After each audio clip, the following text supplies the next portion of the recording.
দেখো, এই যে তোমরা সনাতন ধর্মে আমরা যেমন প্রকৃতিকে দেখো, আমরা পুজো করি কিভাবে দেখো, তোমরা যে পাথরের মূর্তি বলো, শিলা মূর্তি বলো, সেটার প্রকৃতি। তোমরা যদি মাটি দিয়ে রং, মানে সুতুলি বিচুলি কাঠ দিয়ে তৈরি করা মূর্তি বলো, সেটাও প্রকৃতি। এবং তোমরা যে পুজোর উপকরণ গুলো যেগুলো করছো, সেগুলো কিন্তু প্রকৃতি। আর তুমি নিজেও কিন্তু প্রকৃতি। তাই প্রকৃতিকে দিয়ে প্রকৃতি, কি মজা! প্রকৃতিকে দিয়ে প্রকৃতির পুজো, প্রকৃতির বাইরে থেকে পুজো হচ্ছে, আর তুমি তাকে শ্রদ্ধা জানাতে পারছো। তাই প্রকৃতি, তুমি নিজেও প্রকৃতি, আর যেটা ব্যবহার করছো সেটাও প্রকৃতির, আর যাকে সামনে রেখেছো সেটাও প্রকৃতি।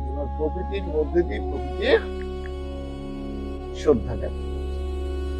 এটাই হচ্ছে আমাদের সনাতন। জয় মা, জয় শ্রী রাম।